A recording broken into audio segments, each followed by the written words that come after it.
Hey, what's going on, guys? This is Andrew here again, back at you with another video, and this is day, I think, 22, and as you can tell by my shirt, you know what movie I just got done watching at the movie theaters.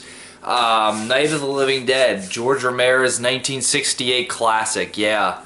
Watching it in the theaters again was a really good experience. It wasn't as enthralling or encapsulating as like The Exorcist was, because The Exorcist had all these different sounds and noises. Night of the Living Dead, as you know, as you guys probably know if you've seen it before, It has stock music, you know, there's not a lot of, like, you know, creepy sounds. It's very straightforward, you know. It's more in its story that it's really remembered for. Anyways, yeah, Night of the Living Dead. Brief synopsis, pretty much a girl and her brother go out to the cemetery one day, and I want to say it's because of their mother. But they do talk about their mother and that mother wouldn't be able to travel the whole way out here. So I don't know who it's for. Maybe it's their father. I can't remember because they don't really mention their father at all. And I didn't pay attention to I never have paid attention to the gravestone. So that may be something that I'm missing. But whoever it is, they're going out there to the cemetery to pay homage to him. Actually, in fact, I do remember it might be the father. I don't know. Anyways, I'm going to move on. Basically they're attacked by, they don't really know, it's just some weird guy who just kind of comes and attacks, and then she gets attacked in the car, and she runs until she finds this house, and she hunkers down in the house, and she finds Dwayne Jones's character in there, and that's kind of the basis of the story. There ends up actually being 6 total characters, main characters in the movie. So, you know, it really is more or less a character story and not really necessarily like just, you know, just really like a straight up horror movie or anything like that. It definitely becomes a character movie. And in my opinion, you know, it kind of needed to be, because it's such a low budget, and I mean, you can definitely see it's low budget in there, and it definitely some of the effects and everything kind of looks dated. You know, anytime there's, like, you know, they're attacking or something, you can tell they're definitely hitting to the side, or things like that. And you can definitely tell, like, when he's hitting his hand there, you can hear it's like rubber or something like that. So yeah, those things look dated. But all in all, it definitely is still a very, very, very good horror movie. And I do remember watching this one when I was little on TCM, if you guys remember Turner Classic Movies. They actually used to play this on there quite a bit. It was like on like Fridays or Saturday nights. And they would have this on. And yeah, I still do like it. Now, this transfer of it is pretty good, actually. I would say this is a digitally remastered one. I don't even know. Good Times DVD. Honestly, actually anybody can put this out. This is a public domain movie, so I'm waiting. I'm not gonna upgrade this yet, but I'm waiting until they come out with like a really good Blu-ray for it, and I will upgrade it then. But I figure like Scream Factory or Synapse or one of those companies will eventually put out one. But anyways, yeah, it was a really great experience. There was a lot of people who were very frightened by the movie still, and it was interesting. And I'm gonna spoil this part for you because I feel like it's been 48 years this December since this movie's released, so you really need to get up on your movie watching if you haven't seen it yet. But the ending, that was really interesting to watch in theaters. There was, I think, about half the audience gasps. I don't know if it's because they've seen it, but it's still that shocking. But yeah, this movie, the ending is boy, is it depressing. The entire movie's grim though, and that's why it really works as a black and white movie. Which, by the way, I'm going to move this camera here for 1 second, and I want you guys to see this lettering here. I still don't know if you'll be able to see it. Oh, yeah, you can see it there. It says Connellsville, and that's Harold Hall.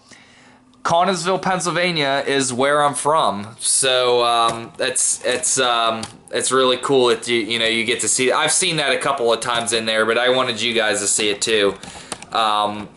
Yeah, this movie was made right in and around, where I grew up, and it was close enough that, Connellsville appears as one of the, the places on there. So, that's really cool.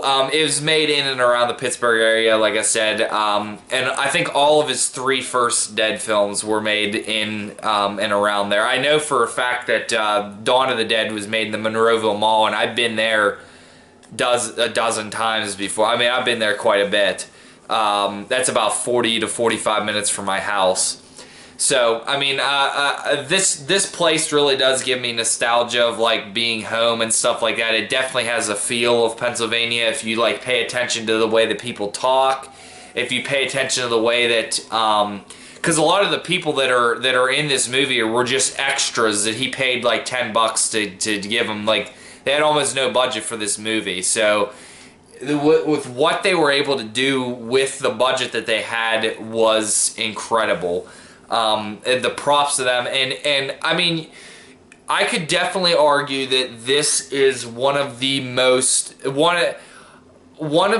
influential horror movies of all time. You could even argue that it is the most influential. Maybe Halloween has it beat a little bit.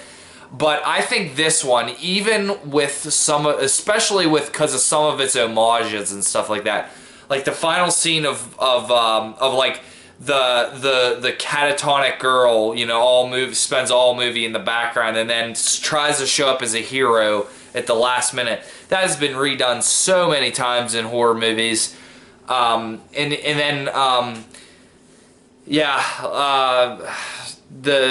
There's a couple other scenes that I was thinking about that I think has been done quite a few times also, but yeah, I mean, the influence of this movie I don't think can be, overstated. I mean, any zombie movie that has come out after that, even Romero's own movies, have built off of this movie. There were other zombie movies before this movie, and I don't really remember them, or I'll probably end up watching them eventually just because I, love horrors that much. So, but yeah, I was, all in all, I was super excited to watch this movie. Yeah, like I was saying, I keep losing track of things. I'm actually like really exhausted right now.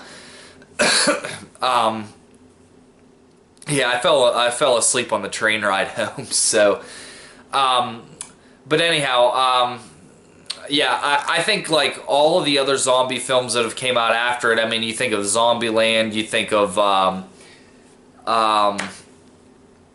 any of the horror comedies, you think of The Walking Dead. All of them have built off of this premise. Yeah, so with that being said, I think I'm going to end the review here. That's kind of all my thoughts on this movie. I think that I can definitely say this was a great experience. I'm super glad that I got to watch this in theaters. But I really hope one day I'm actually able to meet Romero. I don't know if he lives in my area still, but I know Savini still lives in the Pittsburgh area, so hopefully I'll get to meet him one day for sure. But yeah, with that being said, for a rating of this movie, I'd have to give it, I'll give it an 8 out of 10. Any of the negatives I could draw from this film was that some of the, like, mostly the female characters were just kind of there for most of the movie. Barbara's character is kind of annoying in some of the scenes where Johnny has the keys, and she's kind of like, I understand the whole catatonic, and that's actually really realistic, but the way that she does some of the scenes is kind of annoying. other than that, I feel like this is a very grim, realistic take on what would happen in this circumstance. So, with that being said, it gets an 8 out of 10 for me. And I've never been that much of a zombie movie fan, but this is probably my favorite. This or Dawn of the Dead, one of the two. But anyways, yeah, that's going to get an 8 out of 10. So thanks, guys, for tuning in. I had a blast watching this in theaters. Next week's movie in theaters is the original Halloween. And that one, I'm super stoked to see that one in theaters, too. So, yeah. But as for tomorrow's review, I work on Saturday nights, so I usually try to watch a shorter movie, and tomorrow's is going to be Trick or Treat. So continuing on with the Halloween movies is Trick or Treat. So hopefully you guys enjoyed this. As always, let me know what you think about this movie. I know it's an absolute classic. Anybody can watch it, so please let me know your thoughts on this. Yeah, and see you guys tomorrow with Trick or Treat. Have a good day.